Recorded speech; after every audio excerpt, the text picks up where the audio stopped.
Welcome back to Morning Express. It is now 25 minutes after 8 Kenyan time on this 20th day of April 2016. On a Wednesday, what we like to do is take a look at your health. And today, we look at something very different. We look at your voice. And a voice, I think, is something that we all would admit we take for granted. Why do I say that? Well, when you're young, you develop a voice and somehow you begin talking. Then as you grow, it is natural. We never really stop to think that sometimes you can lose your voice until you have a flu or cold and somehow it disappears and automatically it comes back.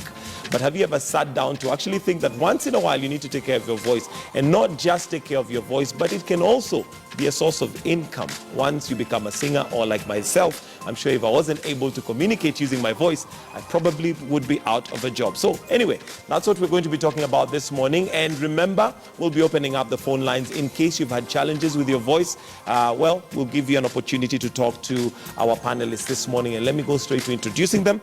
We have Emma Osmensa. Did I pronounce that right? Oh, almost. Okay, good to have you. Thank you. And thank you for coming. We also have Dr. Omamo Olende, who is an otolaryngologist. I will not try to pronounce that, otherwise you need... Otorhinolaryngology, if you really want to get complicated. Okay, and what does that mean? Ear, nose, and throat. Oh, wow. So okay. we are ear, nose, and throat Ear, specialists. nose, and throat. Yes. Okay, we also have a musician who is Renee. We'll be coming to you a little bit later on. But let me start with you, Dr. Omamo. Why is it important? I mean, our voice is something that we generally assume, operates automatically. Is it something that we really need to take care of over time? Oh, absolutely. And actually, as people who look after voice, both otolaryngologists and speech and language therapists, we thought it important to actually have a special day for voice, which actually was last week on the 16th of April. Every year, we have the World Voice Day. And we ask everybody to actually stop and think about the voice. And this is a day when you think about your voice, listen to your voice, and see if your voice is telling you something. We do indeed take it for granted, but when you lose your voice, you could lose your job. You lose a vital tool in communication. And, one can't overemphasize, the most important communication tool that humankind has, and that is the voice. And that is the voice. Emma, as a speech and language therapist, how important is our voice on a day-to-day life? I mean, like I've said, we take it for granted. That is because we talk every day until once in a while your voice will either disappear or become very croaky for one reason or the other. But why is it important for us to actually take care of our voices? Well, as humans, our voices are the main way that we express ourselves, and so our personality comes out in the way that we use our voice. In fact, 2 or 3 weeks ago, I had a throat infection myself and totally lost my voice for about 2 days. And I was amazed and surprised at how disempowered it made me feel, because I was just unable to be myself, unable to express my views, unable to tell people what I thought. And I was only on holiday at the time. But I thought, wow, and so if you are relying on your voice for your profession, that could be so much worse. But even as those of us who just use our voices in our day-to-day lives. Just to communicate. Yeah, exactly, exactly. Okay, and Dr. Omamo, what does it entail to take care of your voice? Okay, I think first of all, when you speak, you should speak effortlessly. If, for example, you're finding when you speak that it takes an effort for you to actually get your words out, or you have challenges, perhaps if you're a singer and suddenly you have challenges hitting certain notes, or you have symptoms that just focus on your throat, you keep on having to clear your voice, or you have fatigue over some hours, whereas before you used to sit and do your show and end the day without even noticing anything in your throat. So it should be an effortless action. So when is it that you should get concerned? You should get concerned when it ceases to be an effortless action, or when somebody else recognizes that there's been, they say, how come you sound like you have a cold the whole time? What's wrong? So anything that changes this nice sound that you've always had of your voice, or maybe you've always had a rough voice, for example, and you say, oh, well, in our family, that's how we speak. It may not necessarily always have to be that way. Or maybe you're a young man and you're wondering, why is it that my voice isn't getting deeper, like everybody else? I mean, I've turned 16 or, You still have a streaky kind the of whole class has a deep voice. What is it with my voice? So things like that, the expectations that you have of your voice are somehow challenged by one thing or another. So if your voice isn't what it used to be, or if what you used to do with your voice suddenly is a challenge, then you need to look at your voice and say, hey, what's going on? The other thing about voice is not just about your vocal fold. To get a voice, you need power. Power is in the air you breathe. And then working your lungs, working your diaphragm, your posture, and all the muscles in this area will propel this power through your vocal folds. Your vocal fold, we call the oscillator, because they vibrate. They make a buzz. They don't actually make the sound that I'm making now. The sound that's coming out of me now is because of what I'm doing in my throat, with my tongue, what's resonating in my nose and sinuses. And that's what now brings out the sound that is me. And everybody has a different one. But our vocal folds tend to do the same sort of thing. They just buzz. And we control that buzz to now give what we hear as speech. Exactly. Okay.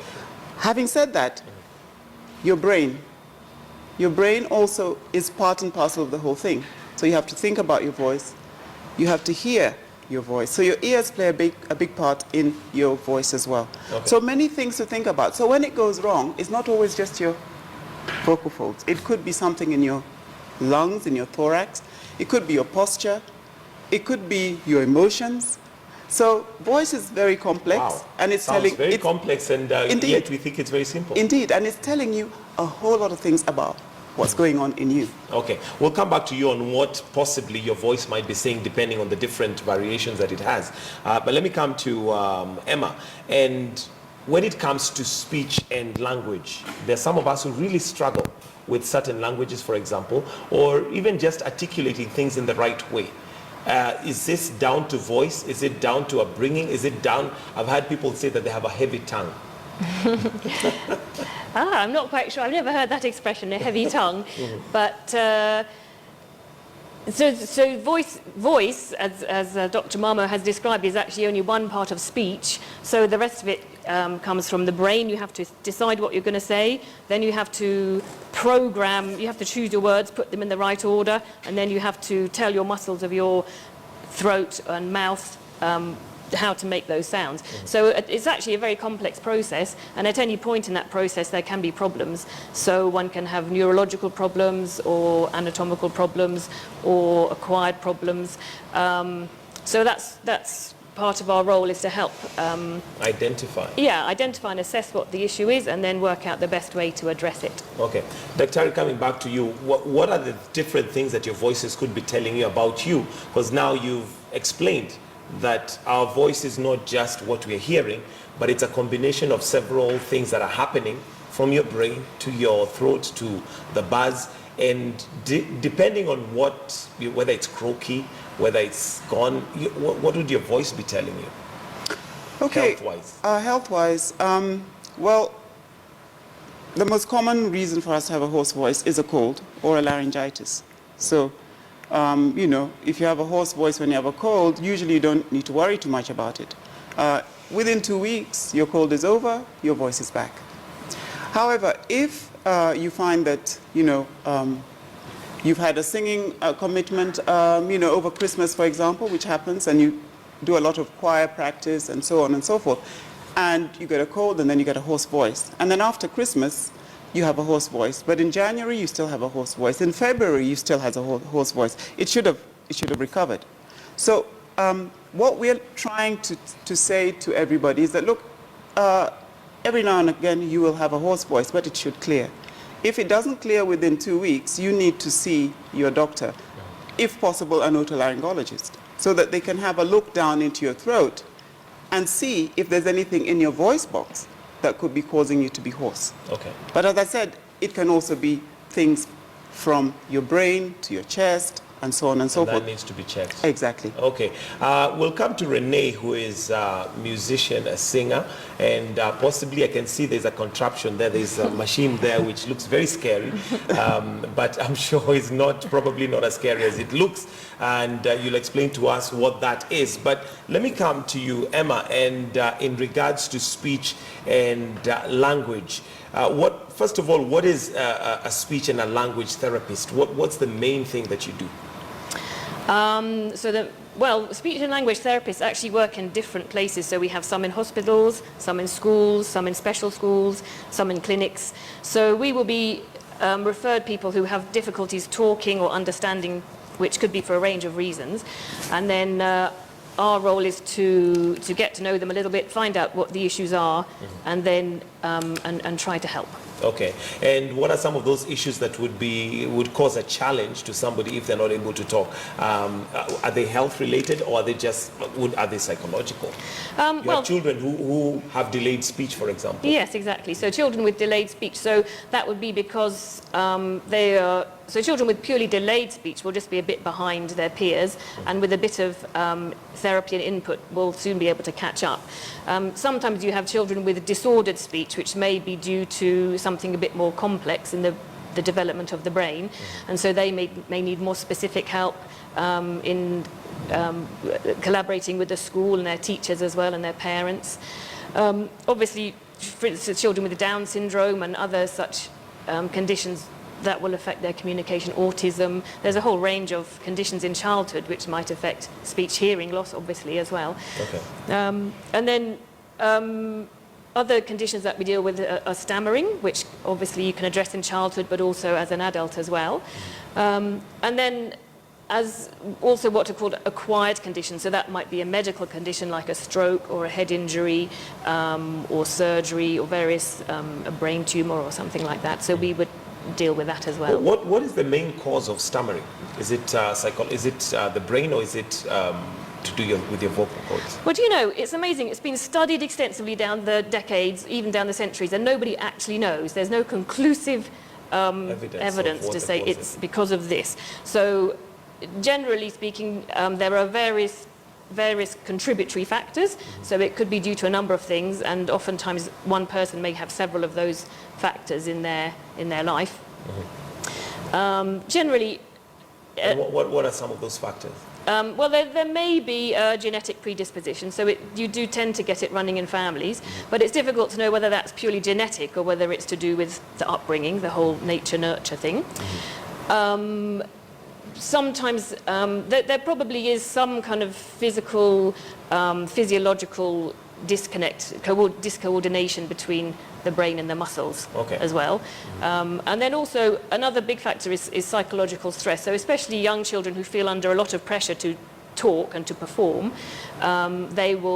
often that will affect them as well. So it would be more or less a form of nervousness that causes that to happen. It can be. So certainly with young children, one of the treatment methods is to try to take off the pressure so that they can just relax and enjoy talking and not feel that it's that they've got to perform all the time. Right. They're not under a magnifying glass, to perform. Yeah. All right. For those of you at home, in case you've had issues with your voice, feel free to give us a call. And we have Dr. Omamo here and Emma, who is speech and language therapist, to help us out. But I'll come to this machine, and before we do that, there are those who use their voice for professionally. Singers, you have the likes of maybe MCs, pastors, and sometimes a strain, especially maybe in the range of pastors, who use their voice, very authoritatively and to some extent project and shout. Is that healthy? Are there ways that you can do that without necessarily damaging your vocal cords, and even singers as well? Yeah. Indeed, I think, as I said, when you speak, it should be without effort. You should feel comfortable when you actually use your voice. So if you ask any of these people after they've had a session or had a sermon or taught a class, if they're comfortable in their voice, they'll be able to tell you if they're straining or not. So we advise not straining your voice, not screaming, not shouting for prolonged periods of time, avoiding, situations where you have to talk very loudly. A factory situation perhaps. You find that you have to shout above the noise around you. So these situations over a period of time eventually will damage your vocal folds, because you're needing to work a lot harder, and when you bang the vocal folds together, eventually you get a lesion forming on the vocal folds, so you get a swelling. I'm sure you've heard of vocal nodules, because singers are petrified of hearing this, vocal nodules, because they tend to get vocal nodules because they use their voices a lot. And what are vocal nodules for those who may not know what? Yeah, vocal nodules are little swellings on both your vocal folds at the point of contact where there's the biggest bang against your vocal folds. Usually, if you rest your voice, and if you see someone like Emma to train you on how to breathe and get the most out of the power and how to relax, then you're able to actually allow your vocal folds to rest, and the vocal nodules will disappear. You'll get back to a nice, smooth vocal fold. So most singers don't like this because it has an effect on the range and the pitch of your voice. So it'll change the character of your singing voice. Teachers also are prone to vocal nodules, and kids as well. Kids who scream.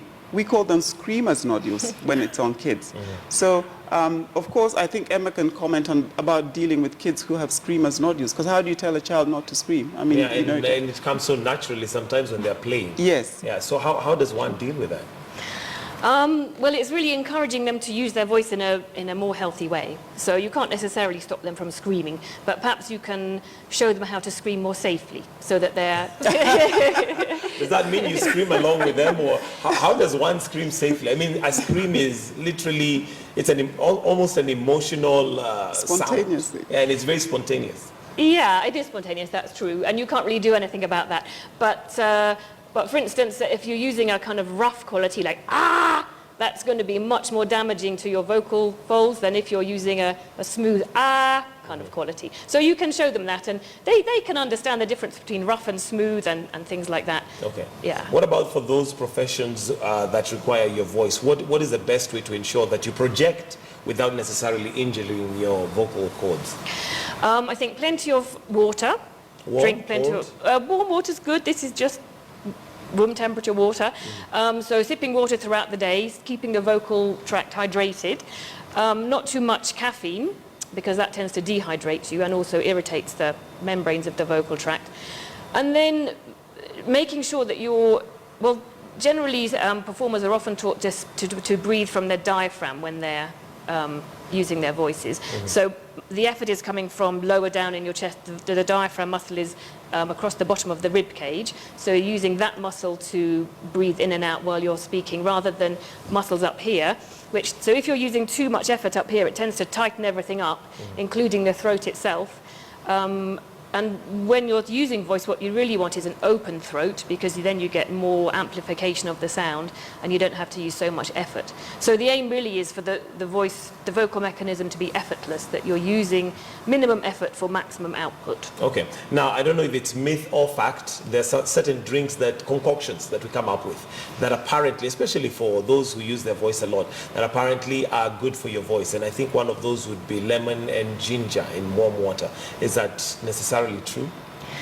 Well, I think some people find it helpful. I think certainly honey is another thing that a lot of people find helpful.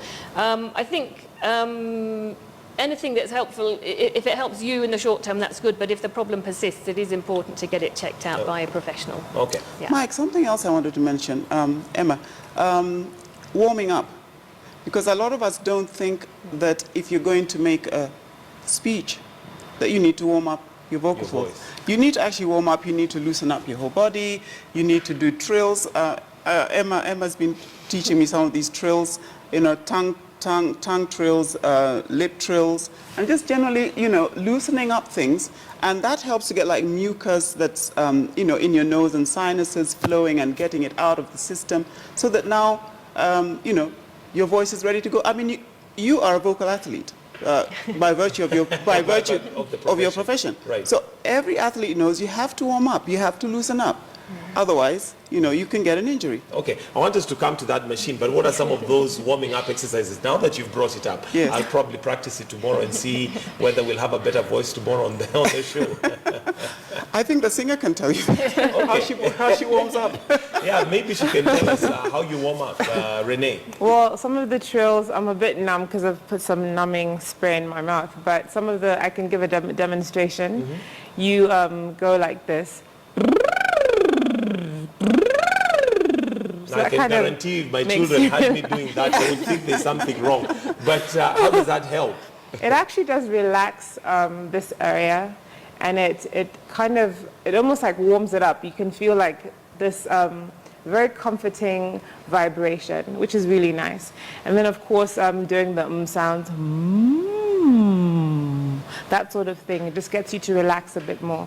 But of course, in terms of the body, there are stretches that you should do, breathing deep in and out, that sort of thing. So those are some of the things that I would do before I perform. Okay, and how long before the performance do you need to do this?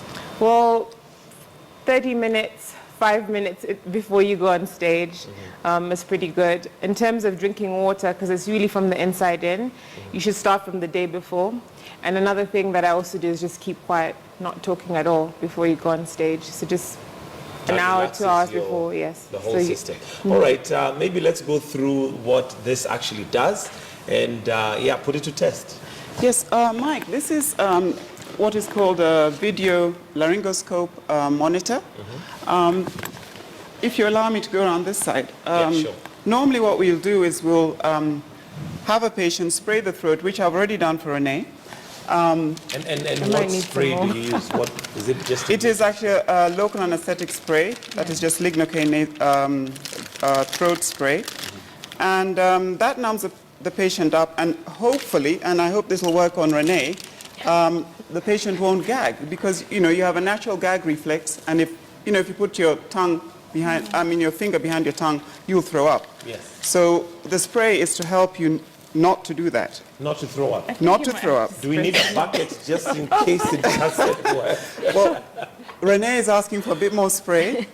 At least she knows what that is. So that's a numbing spray. Yeah, this is a numbing spray. Okay. So what we want to do is to look behind the tongue, because the voice box is down here. If you look straight into the throat, you can't see it. Right. So hopefully this is going to allow me to look behind her tongue and view her voice box. So that thing with the light, maybe Yes. you can just show it to the camera. there. Okay, yeah. This is the laryngoscope, right there. It honestly is the gold standard of laryngeal evaluation. It's very difficult without a scope to see the voice box very well. Okay. Okay, so, now, So with this now, what you need to do is go beyond just the throat yes, and look at the voice box. exactly. Okay.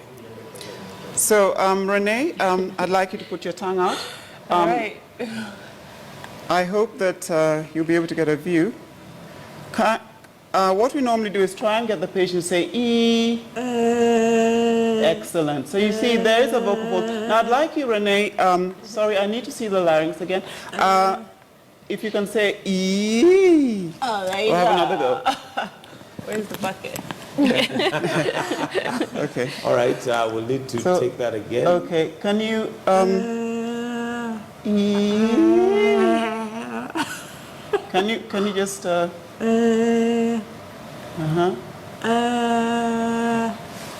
am having a little bit of a problem. Can you move forward a little bit, Renee? Oh, sure. Or you need to see it from there. Yes, I do need to see the monitor. Twizzle Okay. that. Okay, put your tongue out. Okay. Say E. Okay, again. Can you go high? E. Lower E. Then E. Can you see the vocal folds get longer? Oh, yes. Very nice. So she's got beautiful vocal folds. They're nice, clean-cut vocal folds. They're normal color. They're not red. They don't have, telangiectatic vocal folds or vessels on them. there are no swellings, she has no vocal nodules. So that generally is a test that you would do to see whether somebody's vocal cords are okay. Yes. Are we born with good vocal cords? And the reason I ask that is because you'll find there are people who really love to sing, but honestly, if they did, then it becomes a bit of a problem for the rest of us. The interesting thing is, Mike, that everybody has a good voice. Everybody. The thing we all have to learn is how to use the muscles around our larynxes, how to use our tongues, how to use our palates. And if you learn the right technique, you'll be shocked how good your voice is. But it has to be taught. And incidentally, we're going to have our first Estelle workshop. It's a technique that teaches you how to use your voice sometime in August this year. And we're going to invite all singers because it's going to take your voice to a completely new level.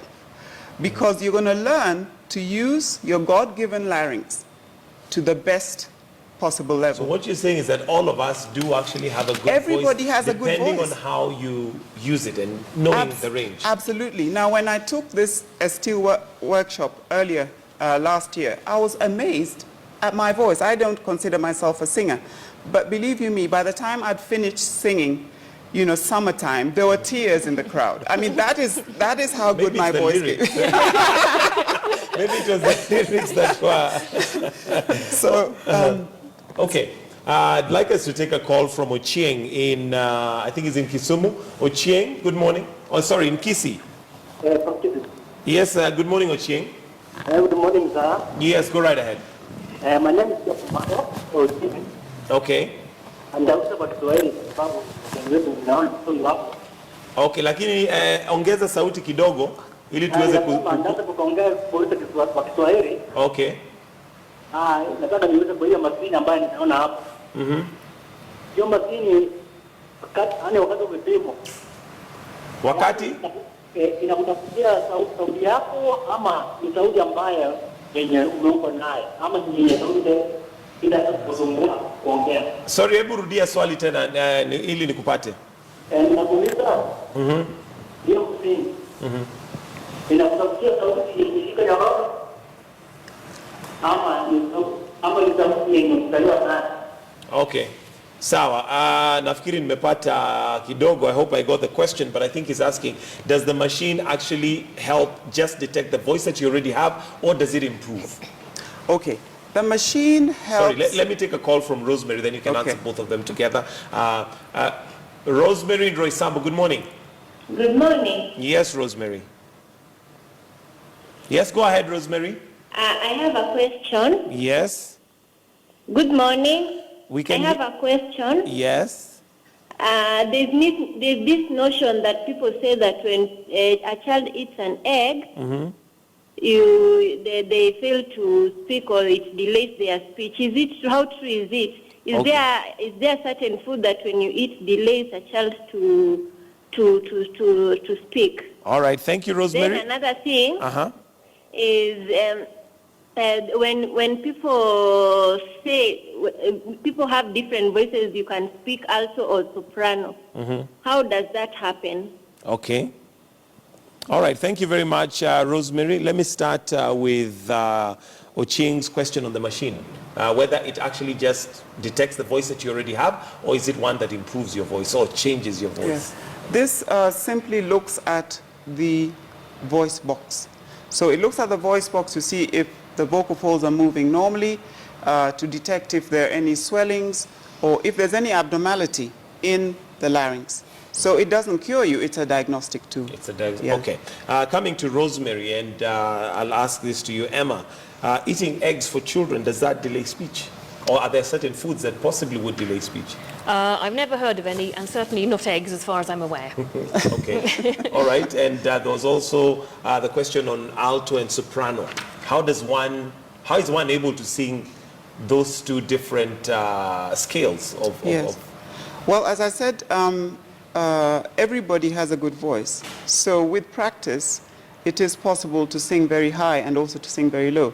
But everybody has, how would I say, the natural position of your larynx. That determines a lot on how deep your voice is. You know, my voice is very deep. So kids who come to my clinic sometimes even ask their moms, is she a boy or a girl? But you can, even with this voice that is quite deep, with practice, I can actually get to a very high pitch. And so a lot is to do with the natural posture of your larynx, and then, of course, the length of your vocal folds naturally, the length, and then, of course, the action of your muscles. And eventually everything, I mean, you need to put it all together to then create that voice. But each voice is unique in itself. Okay. All right, Renee, I'll come to you, and I want to finish with you singing a song. I hope you're not too numb with that spray. So just prepare in your mind a song that you're going to wind up with, because of course we'd like to hear what a good vocal cord, like we've seen, sounds like when it's put to singing. So just be ready for that. But Emma, in regards to advice, what advice would you give generally to people, especially those who use their voice a lot? Like we've mentioned, we have master of ceremonies, we have singers, we have anchors, TV presenters, reporters. They all use their voice, and that really is their tool of trade. Yeah. Well, like I mentioned before, it's important to stay hydrated, so to take plenty of fluid throughout the day and avoid things which are likely to irritate the vocal tract. So that will be caffeinated drinks, too much alcohol, smoking. Even being in a smoky environment can irritate the vocal tract. Warming up, as we've already said. And probably it is worth, if you do feel that there is a problem and you've seen a doctor and had, because oftentimes they can look at the vocal folds and there's no actual lesion there, there's no apparent cause, but still there is a problem. So then it might be worth getting some training of just how to use breathing to maximize the use of the voice. Because obviously, if you're in it for the long term, if you want to be a professional voice user for 20, 30, 40 years, you might get away with it for the first 10 years. But if you want to make, then you need to take care of your voice and invest What's the correct that time. way to breathe, not to stress your vocal cord, but still be audible? Well, so using the diaphragm for breathing. So if I was to demonstrate, I don't know whether this will come out, if you put your hands on your abdomen here and breathe in and out, you should be able to feel the abdomen moving in and out. So you want the effort to be coming from here and not from here. All right. Thank you very much. We'll have to wind it up right there. Dr. Omamo Olende and Emma. I'll skip the second name because it's a difficult one, but we're going to finish with Renee giving us a song and let us hear those vocal cords. And for those of us who are on KTN home, this is where we wind up Morning Express, but those of us on KTN News, do stay with us. We've got the news bulletin coming up at exactly 9 o'clock, and that'll be News Struck. So Renee, take it away. Okay, I'll do a Bob Marley. And that's your camera right there, camera one. Yeah, that one, yeah. Okay. Woke up this morning, smile with the rising sun. 3 little birds, they pitched by my doorstep.